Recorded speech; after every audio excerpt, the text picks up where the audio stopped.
Check. We are faced at a time so critical that God himself came, raised up a reminder among us to wake us up at a critical hour because he has a destiny for us in his glory, in his care to hear from our brothers. Erase from your mind whatever obstacle has been placed there by your enemy. So this right here is the cover for JID's upcoming album teaser project.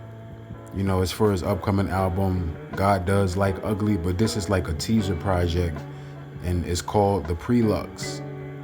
And with this imagery, we already understand when it comes to this woman here, this woman goes back to Aphrodite.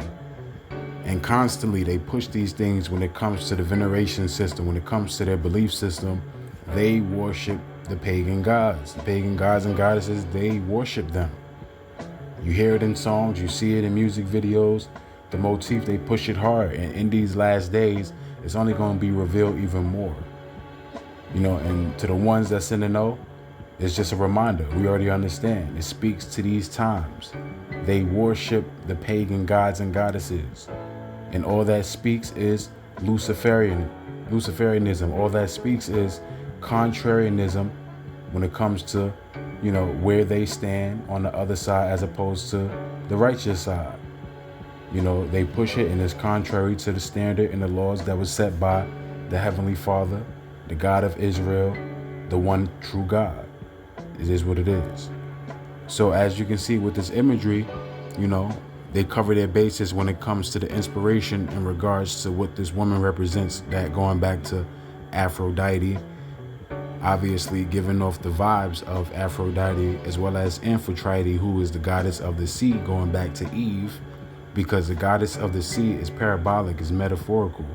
Just when it comes to these pagan myths and whatnot, you know, these pagan gods and goddesses, they have these names associated with them because of the parabolic aspect of, you know, who it relates to in real life. So the goddess of the sea represents Eve because Eve was the mother of all. Eve was the mother of the nations. You know, she was the foremother, just when it comes to who the Most High was dealing with in regards to the people. Because we already know there was people on the earth before Adam and Eve. It's just that the Most High was working with Adam, therefore working with Eve. So she was deemed the mother of all, the mother of all living. That's why Eve means life, right? So Eve was the mother of all. And when it comes to the understanding of the sea in the scriptures, most of the time when you read the scriptures, it's a parable, it's parabolic. So when it comes to the sea, it's talking about people. You know, it's not talking about the sea in actuality. In certain scriptures, it's talking about people. It's talking about actual people. You're going to read certain scriptures where it's a metaphor, it's parabolic, like beasts going into actual people, you know, like nations, other nations. Those are known as beasts, you know. So once again, as you can see with this image here, you have the sunburst, you know, in the background, giving off the understanding in regards to, you know, the other aspect of the pagan or esotericism or Luciferianism when it comes to the sun, because the mother goddess represents the moon. So it's all covered. It all comes together just when it comes to JID's knowledge of, you know, the pagan understanding. And what she's holding, it represents two aspects of Aphrodite, that being Aphrodite Pandemos and Aphrodite Uranus. I think Uranus represents the heavenly aspect of love and creativity and fertility, and the worldly aspect is associated with Pandemos. Aphrodite Pandemos and Aphrodite Urania. Not Uranus, Urania, excuse me. And we already understand being associated with, you know, the Olympian Greek gods and goddesses, Aphrodite, you know, Poseidon and Zeus and whatnot, Amphitrite being the wife of Poseidon, so on and so forth. So these are the things that they push when it comes to their understanding. You have this carven image of this woman representing Aphrodite, just when it comes to, you know, the conveyance and the style. You know, when it comes to what she's holding, as I said, going into the two aspects representing Aphrodite, as well as her, you know, being in this style of like a sunburst. And then you have the hair, which represents the shell. we already understand the shell that Aphrodite emerged out of represents fertility. That's what it represents. As you can see here, the Little Mermaid, and lest I forget mentioning the understanding in regards to how the Little Mermaid was inspired by Aphrodite, or Amphitrite, the mother goddess of the seas, the mother goddess of the nations. And the reason why they use the black girl is because in these last days, Hollywood does a great job of revealing certain things just on a surreptitious level, where certain people have to pick things up. You got to pick up what they putting down, per se. So in these last days, they do a lot to show you certain aspects of the truth. The Most High, he allows it, right? So when it comes to what we see here, obviously, if we know that Aphrodite goes back to Eve, we know that Eve is a black woman, then this is their way of letting you know what Aphrodite represents, as well as what this is in connection to, what this is in conjunction with. And also the motif in regards to the color schemes, with the blue and the green representing the earthly aspect of Aphrodite. And that earthly aspect, I think, is Pandemos. According to my research, just going over this for the last few, 6-7 years, I believe that represents Pandemos, the earthly aspect, just when it comes to how it connects with, those two aspects of Aphrodite. The Little Mermaid was inspired by the earthly aspect of Aphrodite. And then you have that spiritual aspect. But this right here, just when it comes to, the color scheme, you have like this blue and green type of aesthetic, right?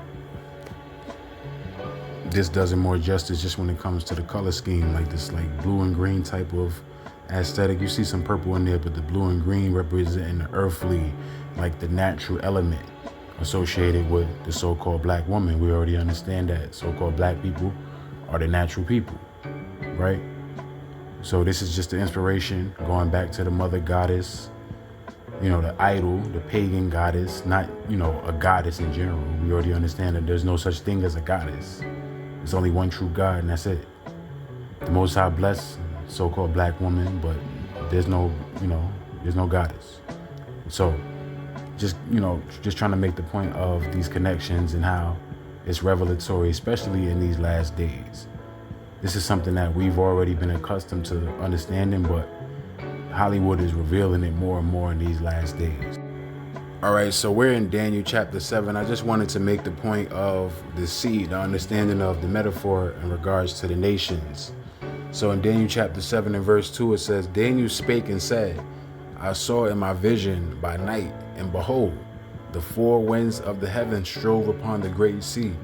So the four winds of the heaven is just talking about the understanding of influence that come from four directions.